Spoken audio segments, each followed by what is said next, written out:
judge a person not by what they accomplished, but what they had to overcome for their accomplishment.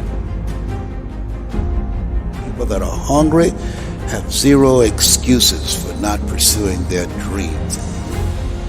And they come back again and again and again. They operate like Willie Jolly, who said that a setback is a setup for a comeback. I've got a saying, if life knocks you down, try and land on your back, because if you can look up, you can get up. You can get up. You can get up. Get up. I'm training people to get into their greatness, to begin to develop the courage to pursue dreams beyond their comfort zones. Because in order to do something you've never done, you've got to become someone you've never been. When you're pursuing your greatness, you don't know what your limits are, so you act like you don't have any. There's never a shortage of opportunities. It's just a shortage of thinking. Because some things are taught and some things are caught. When I was in the 5th grade, they put me back from the 5th grade into the 4th grade. I failed again in the 8th grade. I have no college training. So being identified and labeled as DT, the dumb twin, it gave me a lot of things to overcome. And so there was no one to dispute what was said about me, and I bought it. Even if you were told a lie, faith comes by hearing and hearing and hearing. You hear it often enough, it becomes your reality. Perception, not challenge, becomes real for you. Someone's opinion of you does not have to become your reality. So if you can track failure, you can also track success. You have greatness in you. I don't know you, but here's what I know based upon my own experience. You have greatness in you, that you have the ability to do more than you could ever begin to imagine. You have greatness in you. There's a presence in each and every one of us that waits and listens to the voice of the genuine in yourself. It will be perhaps the only God you will ever have or hear. And if you cannot hear it, all of your life will be spent on the ends of strings that somebody else pulls. When you recognize your greatness, no one will ever pull your strings. You are different. You were created on purpose with a purpose to manifest that purpose through you. You will never exercise authority and dominion over your life until you exercise authority and dominion over what you are not. Most people go through life living the lie that has been told about them. There's something in you that's greater than your circumstances. There's something in you that's greater than the adversities that you're facing. In life, you're either in a problem, just left one, or headed toward one. You have greatness in you.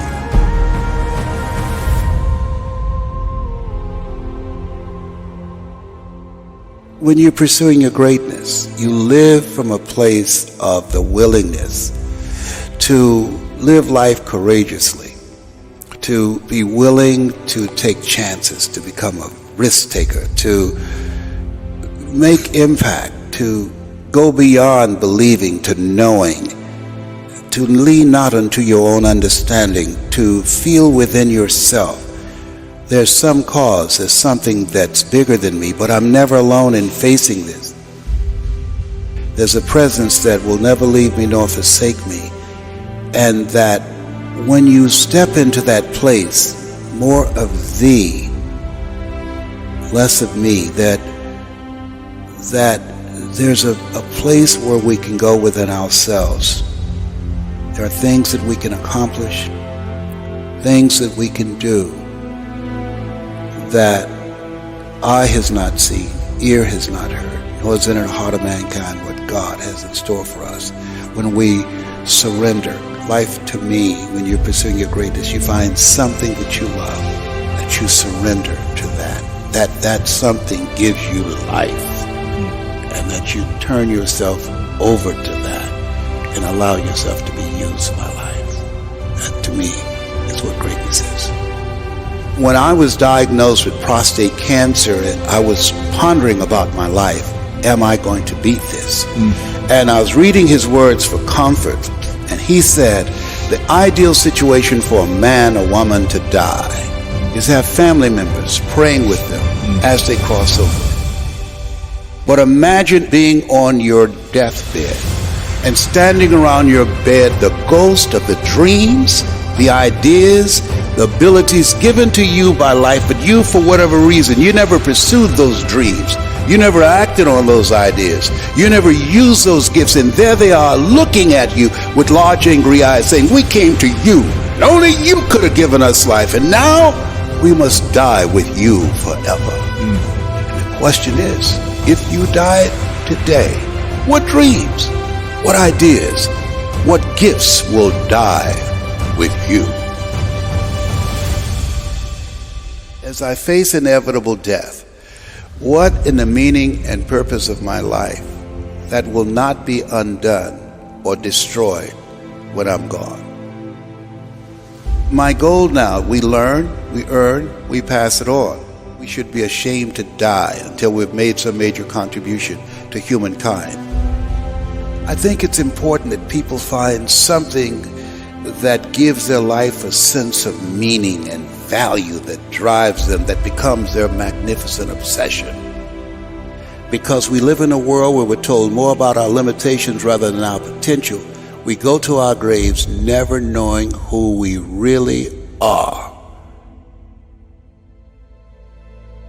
How do we develop a sense of belief? What I'm hearing you say is belief is one of the most important things we can have in ourselves. It is major. It's an ongoing process.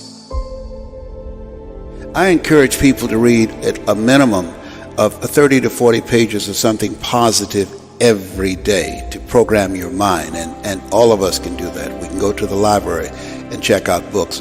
When I think about Og Mandino, who wrote The Greatest Salesman in the World, he was on the verge of committing suicide. Went to the library, read the book Think and Grow Rich, and his life turned around.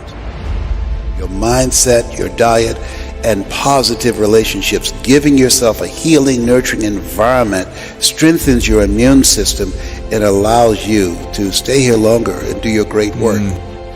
So you have to program yourself or your mind will be programmed. In order to do something you've never done, you've got to become someone you've never been. You've got to become a risk taker. This God said, if you're not willing to risk, you can't grow. And if you can't grow, you can't become your best. And if you can't become your best, you can't be happy. And if you can't be happy, then what else is there? When you find something that you love, you will study it. Something that you love that becomes not just confident, but you'll become competent on that. I pour myself into it. I lose myself into it because it's not about me, it's about the audience. Ask for help, not because you're weak, but because you want to remain strong, and don't stop until you get it.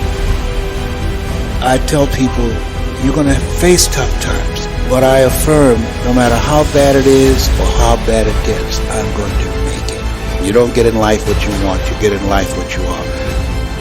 Develop your communication skills, because once you open your mouth, you tell the world who you are. So live a life of contribution. Decide that you are going to live your life in such a way, as Horace Mann said, you should be ashamed to die until you made some major contribution to humankind.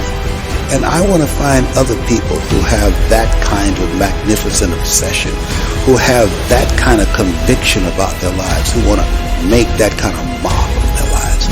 Can I, with the time that I have left, amplify and train and multiply voices of hope